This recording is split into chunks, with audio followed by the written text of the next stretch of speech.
Hi there, Mr. E here again. Right, let's crack on. Watches. One's got stopwatch, countdown timer, waterproof, multiple time for around the world, a host of things. Date as well. The other one, well, it tells the time. It's got the date. Yeah, one's a Tag Heuer, new about 2,800. The other one's a Casio, about 28 quid. Which do I wear? Not the Tag. I wear the £28 one. Why? Well, it's got all those functions. The Tag is waterproof. However, this one sees it on my wrist. Oh, nice watch, mate. And gets stabbed, stamped on, taken off me. That's aspects of real life. Friend of mine, bit of a hard guy, into violence, barcode tattooed on the back of his head, always wore a really heavy gold chain, weighing several ounces. He got jumped on by a gang of about 8. They beat him, kicked him in the head, stamped on him, stole his gold chain. He now walks with a stick. He's had a head injury that's changed his life, not in a good way, all because he wore his gold chain.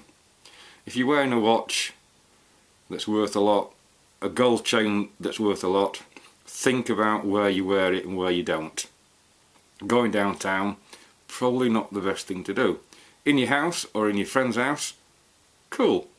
Did you see the news? Michael McIntyre, the comic, he got robbed by so-called moped thieves. He was dropping his child off at school. He was out of his car, expensive black Land Rover or Range Rover, really nice car. He's there, well-known guy, celebrity, expensive suit. I think his watch was worth about 30 grand. Moped pulls up, guy with a big knife, gives you a watch, smashes the car window as well, don't know why, because he wasn't in the car, stole his watch and he's traumatised. Not worth it, don't do it. So, careful of what you wear. However, you might want to wear a ring like this. Yes, it's got little spikes on the end, 3. Not very obtrusive ones, but they're fucking sharp. Not a fight ender, but slash someone across the face, open them up, slash across the forehead, blood runs in the eyes. Not going to end the game, but just gives you that edge. As would this. What is it? Well, you might have seen those fidget toys that you spin round, metal ones. This was the next generation. You flip them end over end. Good fun. This one's wood. And, once again, can weaponise your hammer fist.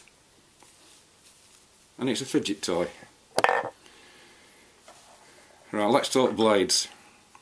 I mentioned before, the law in the UK, you can have a knife, as long as it doesn't lock, a blade up to 3 inches in length if you're over 18, and you can justify it, but you mustn't wave it around, and it's not for self-defence.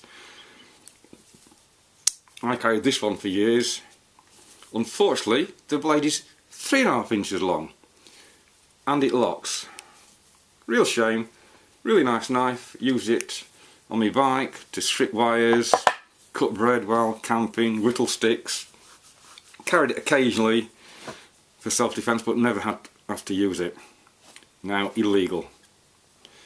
This looks like a pen. It's actually illegal because technically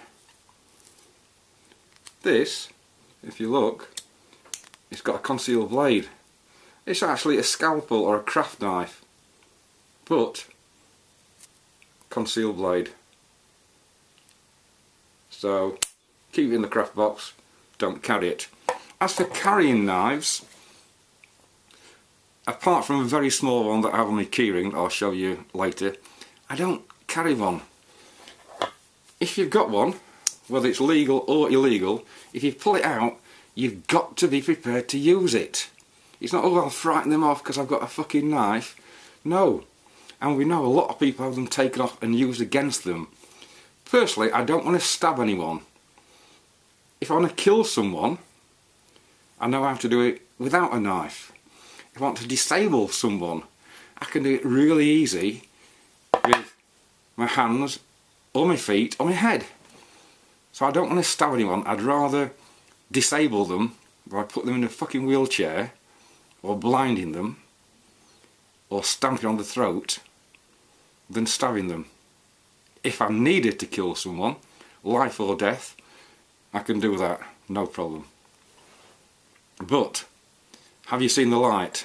Well, used to be the torch of choice, the Maglite. Yeah, lovely little torch. Very good, waterproof. This is a nice size, fits in the hand, either end, nice striking one, great. However, being superseded, I would say, by the tactical Cree light. Cree, it's the electronic element inside, really fucking bright. I won't shine it at you now because it's blinding. Works in the daytime, but obviously particularly good at night. Turn it on at the end and you can adjust the zoom in or out. If it goes wide, you can actually light up the side of a house. Narrow it down. It's got a fuck of a range as well. You can also have it on half power. You can have it so it strobes, very disorientating, and it can sound like an SOS. Very good if you're injured or in a car crash and you need to call for help. Very good if it's dark and you just need to see. But fucking great. Look at that. Beautiful in the hand. Strike the fucking temple in the fucking eyes. Fucking throat. Great. But it's just a torch. This has got a lanyard built on, but I've just taken that off because I don't need that. Great. Nice bit of kit. You're allowed to have it. It's not for self-defense. It's not for attack. It's because it gets dark. Moving swiftly on. In England, it rains. I've got a fucking umbrella. Right, again.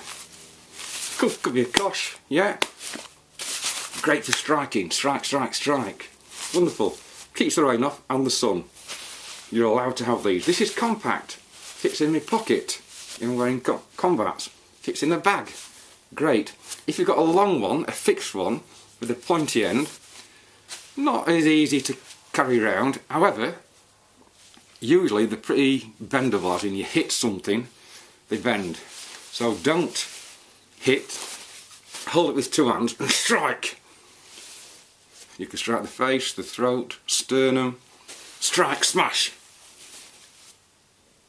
Good way to do it. Go online, you can even get unbreakable umbrellas, and they do a test, put them over the back of two tables or chairs so it's across there and a bloke stands on it and it doesn't break. However, you're talking over £100. Just something to think about. Send me one and I'll trial it. Monkey fist keychain. Difference with this one, this has got a Bulgarian side. Probably officer, probably get done with that. Won't take that one out. However, if you're travelling, say you're going on the train, make sure you've got a snack, ideally a healthy one, which is nuts and fruit. And also, stay hydrated with water. Glass, you don't want any of those nasty chemicals from plastic. And also this, smash it in the fucking face. Don't try and smash it off like in films. It'll probably break off right down here. You've got fuck all there. Might even break in your hand. But if you smash that in the eye, or if it's full of water, pretty heavy, smash it back of the head, temple, face. Nice weapon. And also, you need to stay hydrated and healthy. Favourite of mine, paracord. Yeah. What's so good about paracord? Well, it's really strong. You can actually tow vehicle with this. Use it as a tow rope. You can also use it for all sorts of things. Tying wild animals up, people up. Use it as a garrote. Use it as a belt. Carrying parcels. All sorts of things. Very useful to have. I carry some around. I wear, because I'm British, so I've got the British Dr. Martin boots. Well worth having. 10 lace holes, and I've made my own laces from paracord, so if ever I need any, there's quite a bit of length if I take out both laces. Useful. Earlier on we talked about plastic cards, making sure they don't have your name on, anything that can identify you. Best way to use these? Well, if you have it just sticking out your hand a bit, and again slash it across someone's face, it can open them up. Again, not a game ender, but it can just give you that little gap where you can do something more damaging, or you can fuck off. Again, slashing over the forehead, blood going in the eyes. Not going to end the game, but just gives you that second or split second where you can neither groin or you can run. Very good. If it's broken off, it gets pretty sharp as well. If there is likely to be an incident, be aware. Don't walk around with your fucking headphones in, or you're on your phone like you see so many people doing.